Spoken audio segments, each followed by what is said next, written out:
Hundreds of thousands of deaths in the United States every year are attributed to obesity. Now, overtaking smoking is perhaps the main preventable cause of illness and premature death. In particular, excess body fatness is an important cause of most cancers, according to a meta-analysis of studies done to date. For some cancers, about half of cases may be attributable to just being overweight or obese. What's the connection, though? Why do individuals who are obese have increased cancer risk? To answer this question, we must consider the biochemical consequences of obesity, like IGF-1. Insulin-like growth factor 1 is a cancer-promoting growth hormone associated with a variety of common cancers in adults, as well as children. Kids who got cancer had about 4 times the levels of IGF-1 circulating in their bloodstream, whereas people growing up with abnormally low levels of IGF-1 don't seem to get cancer at all, 0 cases out of 300 people. I've talked about this cancer-proofing mutation. The role of animal protein intake plays in boosting IGF-1 production from our liver, which may explain plant-based protection from cancer, and how plant-based one has to eat. But our liver is not the only tissue that produces IGF-1. Fat cells produce IGF-1 too. This may help explain this 21st century cancer epidemic caused by obesity.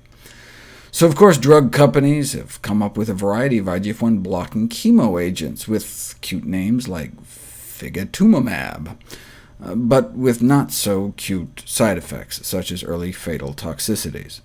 So perhaps better to lower IGF-1 the natural way by eating a plant-based diet, as vegan women and men have lower IGF-1 levels.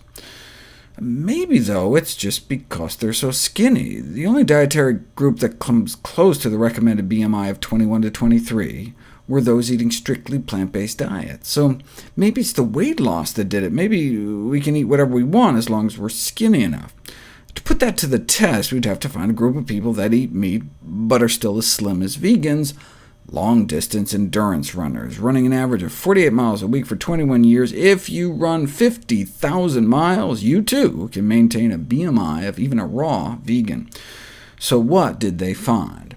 If you look at the blood concentrations of cancer risk factors among the groups of study subjects, you see that only the vegans had significantly lower levels of IGF-1. That makes sense, given the role animal protein plays in boosting IGF-1 levels. But the vegan group didn't just eat less animal protein, they ate fewer calories, and in rodents at least, caloric restriction alone reduces IGF-1 levels. So, OK, maybe low IGF-1 levels among vegans isn't due to their slim figures, but maybe the drop in IGF-1 in vegans is effectively due to their unintentional caloric restriction. OK, so let's compare vegans to people practicing severe calorie restriction.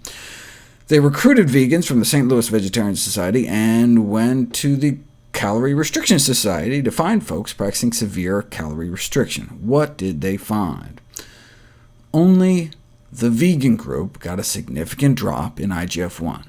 These findings demonstrate that, unlike in rodents, long-term severe caloric restriction in humans does not reduce the level of this cancer-promoting hormone. It's not how many calories we eat.